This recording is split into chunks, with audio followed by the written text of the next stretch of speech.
Bien, muy buenas tardes. Mientras vienen algunas de las preguntas que puedan hacer, lo primero que me gustaría es felicitar a los tres ponentes. Si me cortáis,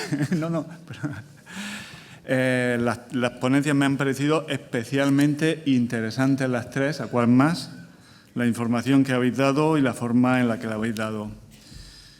Voy a hacer, antes de empezar con las preguntas que llegan de la sala, quería hacer alguna pregunta, empezando por José Manuel. José Manuel, yo sé que lo habéis probado todo, que llevan, no sé si me has dicho, 26 años de experiencia. Sí, 25. O 25. Que has trabajado conmigo, pero no sé si es que sois muy torpes o es que la información que a veces nos dan no es la correcta, porque muchas de las herramientas que a veces nos están dando información de que prometen que funcionan de una determinada manera, en campo no se comportan así. Entonces, la pregunta es, ¿no sabéis utilizarla? ¿Ese tipo de herramientas están condicionadas por determinados factores de suelo, de condiciones de la planta, de temperatura, etcétera, que no siempre los resultados se consiguen que sean fiables? ¿O realmente la información que nos están dando no es tan fiable como aparenta? Pues te diría que un poco de las tres, pero principalmente la realidad del campo es que lo que funciona en un laboratorio, y eso lo conocemos todos, no tiene por qué funcionar en el campo. Muchos ensayos en un laboratorio tienen una cierta eficacia, cuando lo sueltas en un entorno agresivo como es el campo, no funcionan.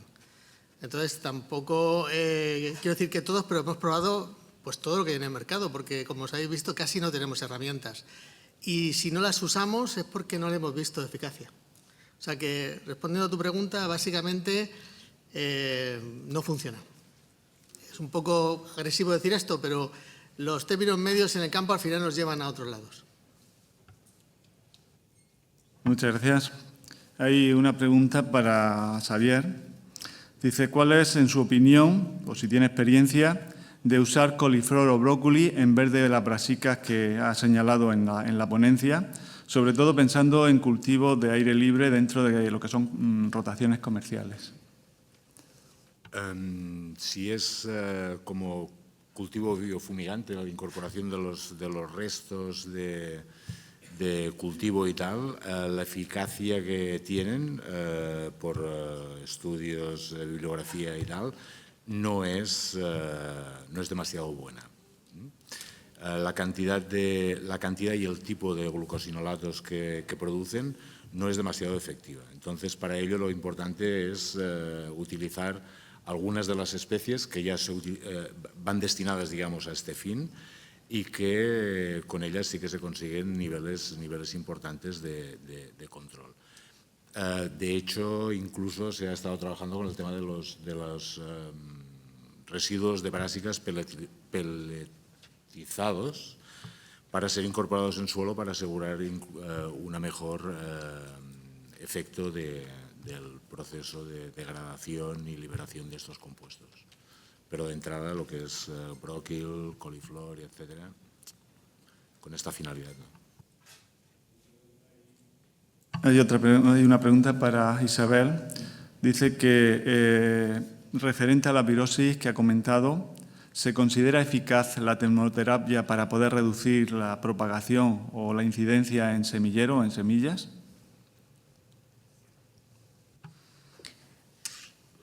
La termoterapia funciona si se hace bien y depende también del virus. Para controlar el PEP, MV, está claro que la termoterapia a la cual la semilla de tomate la puede soportar no es eficaz, ¿vale? Que son 80 grados, la semilla de tomate soporta esa temperatura, pero para inactivar las partículas virales del PEP-MV no le hace nada. En el caso del rugoso no se sabe. Hay algunas publicaciones que combinan termoterapia con clorhídrico, con lejía, a las concentraciones adecuadas, y dicen que sí, que puede funcionar, pero bueno, queda mucho por ver. También depende de la carga viral que tengan esas semillas. Con el caso del tomatomote, el mosaic, aún está por definir si se transmite por semilla o no. Unos dicen que sí, otros dicen que no tanto. Supuestamente sí se transmitirá por semilla, como tomamovirus que es. Y para el caso del tomato free blotch no se sabe si se transmite por semilla.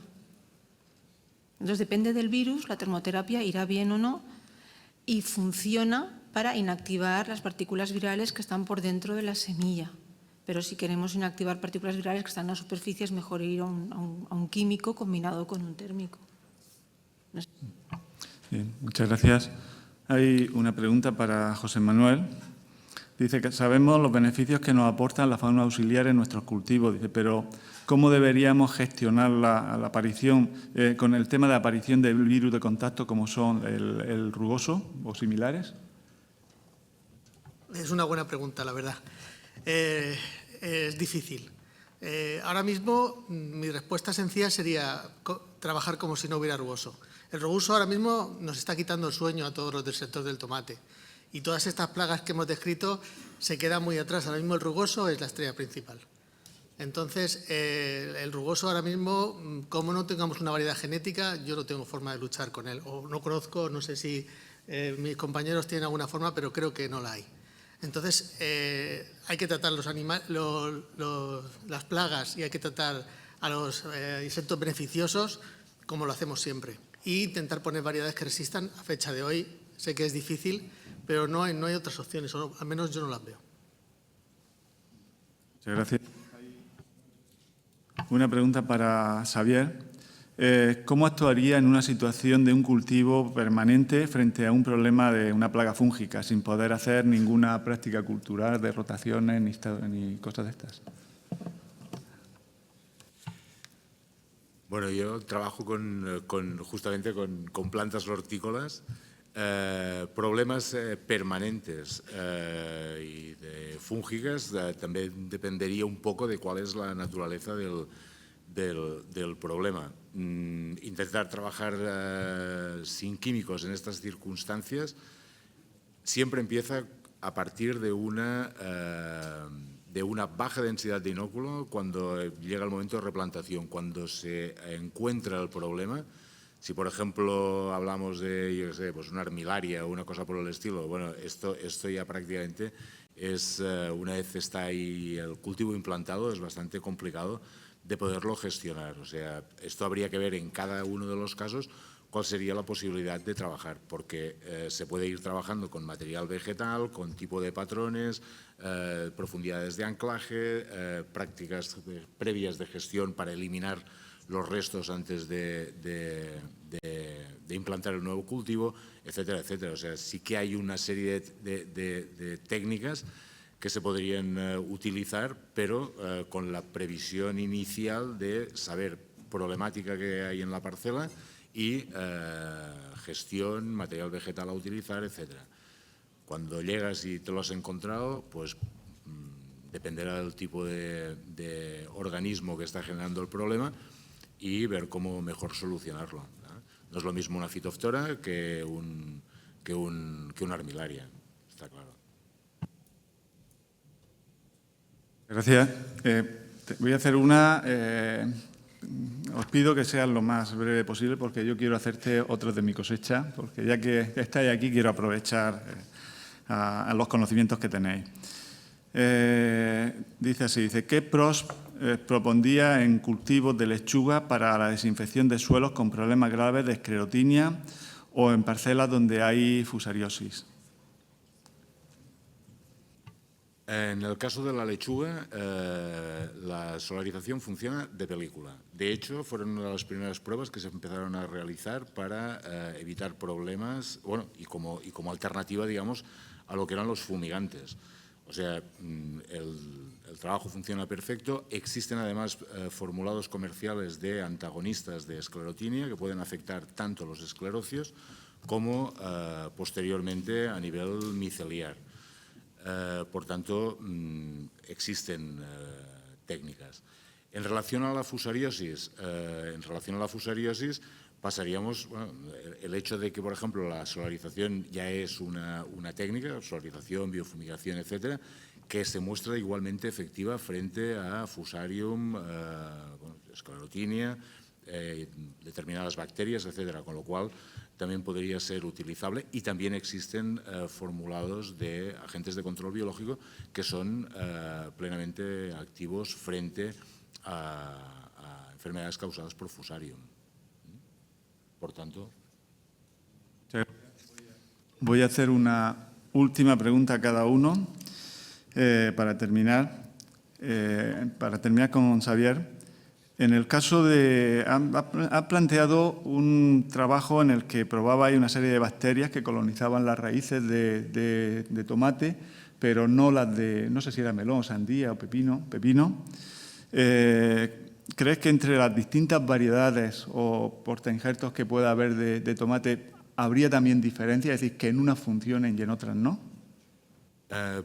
Podría haber unas ciertas diferencias. La cuestión es que podrían diferenciarse en cuanto a la eficacia de colonización y de respuesta. Pero generalmente, cuando hemos ido probando en diferentes materiales, la respuesta en tomate la hemos tenido. No es así cuando lo hacemos con diferentes cultivos. Y ahí es donde viene la cuestión, por ejemplo, de lo mismo que hemos presentado con el tema de los extractos de algas, pues esto mismo lo estamos realizando actualmente con la inducción por Macrolophus y también por microorganismos, Trichoderma, etcétera, para saber exactamente cuál es el abanico de acción para poder jugar a nivel de rotación. De acuerdo. Hay tal cantidad de material vegetal tan diferente que a veces alguna de las informaciones que nos llega que puede sonar que funciona muy bien, falla estrepitosamente en muchas condiciones. No sabes si puede ser el material genético, puede ser condiciones de suelo o lo que puede ser. Bien, quería una pregunta para José Manuel.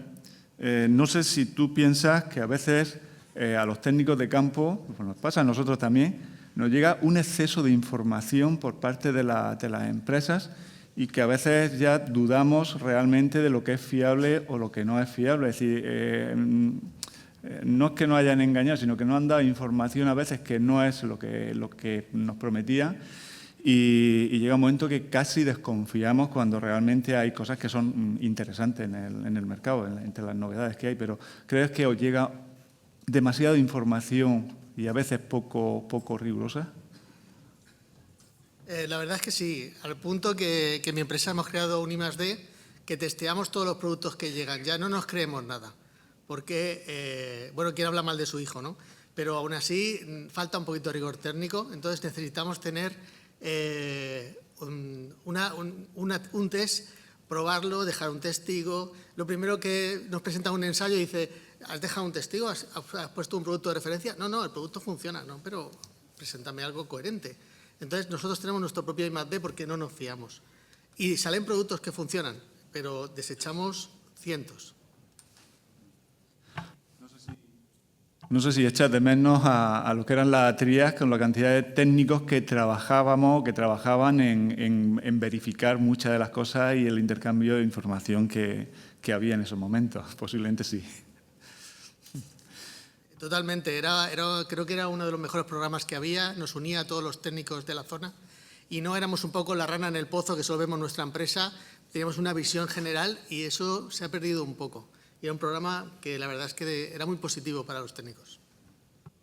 Isabel, me quedas tú y ya que estás aquí, llevamos como 10, 12 años viéndonos, haciendo visitas de campo, viendo tomate aquí con casos que hemos ido viendo y que en algunos casos se lo hemos achacado a pest, a razas que en principio pensábamos que eran más necróticas o historias de estas. Mirando ahora un poco para atrás y con la información que tenemos ahora, pensamos que posiblemente algunos de los virus que estamos detectando ahora, que no se buscaban en ese momento, estaban ya en los años 2012, 2013 y que, bueno, pues que ahora se han juntado posiblemente pues en la llegada de rugoso junto con lo que ya teníamos, más determinadas condiciones de estrés. ¿Crees que es tan nuevo lo que ha pasado en este último año o realmente es un recorrido de varios años los que nos estamos encontrando? Sí, yo pienso como tú has comentado.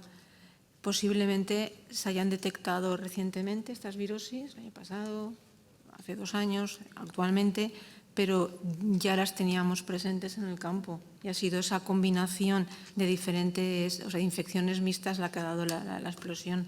Pero sí, posiblemente lo tuviéramos tanto en Murcia como en otras zonas de cultivo. Y una pregunta que a mí siempre me queda la duda, porque hemos visto muchos casos que estaban asociados a unas determinadas parcelas, a unas determinadas variedades o a un determinado agricultor, y siempre piensas que puede haber llegado con la semilla. Es decir, se hacen muchos análisis de semillas, se detectan algunos lotes muy concretos. Es muy difícil detectar cuando son niveles de contaminaciones tan sumamente bajos, pero la realidad puede ser que la semilla realmente haya sido la causante de algunos de los problemas que hemos visto, que además después posiblemente han pasado desapercibidos en años posteriores, porque las condiciones de temperatura que tenemos aquí, de limpieza, a lo mejor han conseguido eliminarlos, y bueno, pues vuelve a reincidir con nuevas entradas. No sé si eso puede ser. La semilla es la fuente de inóculo primaria, y la dispersión a nivel de diferentes zonas de producción también. Entonces, sí, la semilla es la forma inicial, posiblemente, en muchas de las enfermedades, de introducirse en la parcela, pero luego es el manejo del cultivo. Si tiene transmisión por semilla y luego también tiene transmisión mecánica durante el árbol del cultivo y no se detecta precozmente que el problema es un virus y qué virus es y cómo su modo de transmisión, pues el agricultor, sin saberlo, los técnicos van transmitiendo el problema a esa parcela, a otras parcelas, pero la fuente inicial de inóculo podría ser la semilla, si tiene transmisión por semilla. Muchísimas gracias. Yo creo que terminamos la mesa redonda y vamos a pasar a la mesa de debate última, que creo que va a ser especialmente interesante. Muchísimas gracias a los tres y al resto de ponentes.